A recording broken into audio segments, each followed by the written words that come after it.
Shalom Aleichem, on est dans Siman Taf Mem, Hametz Shel Goy Etzel Israël. Hametz d'un Goy qui est chez Israël, qui se trouve chez Israël. אף על פי שמהדין מותר להזמין פועל גוי לתקן איזה דבר בביתו, מלאכת דבר העבד בימי הפסח, גם שהוא מביא עמו פרוסת חמץ ואינו זקוק להוציאו מהבית עם החמץ שבידו, מכל מקום ראוי להימנע מזה כדי שלא יתפזרו פירורים במאכלו. Il faut savoir que même selon la halakha, que c'est moutar pendant Chol HaMoed, d'avoir avec quelque chose qu'on a besoin pour le Moed, quelque chose que si maintenant on ne va pas emmener, par exemple un électricien, eh ben, il y aura une perte, etc. Alors on peut emmener quelqu'un qui vient travailler chez nous, par exemple un goy.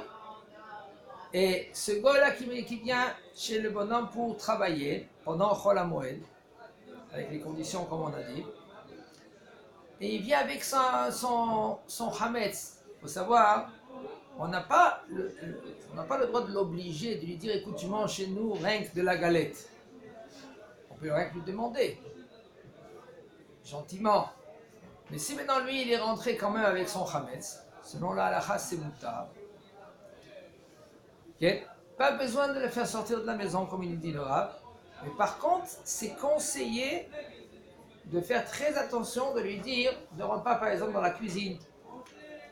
Quand tu manges ton pain, tu manges dans un coin, qu'après on va balayer, on va jeter tout dehors. C'est pas mon hametz, c'est le hametz du goy. Puisque c'est le hametz du goy, mais là, c'est pas à moi. Pourquoi?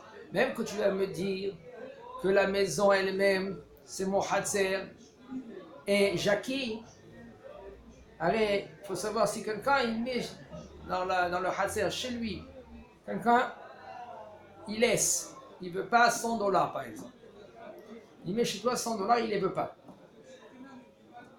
Ta maison elle acquis. C'est bien une acquisition. Pourquoi?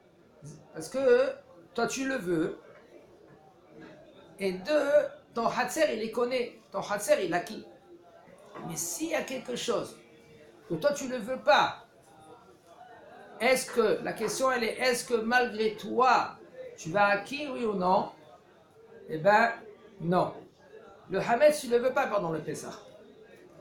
Le hametz du goy qui est tombé par terre, ton réchou, ton domaine, il acquis le hametz, oui ou non? C'est ça la question.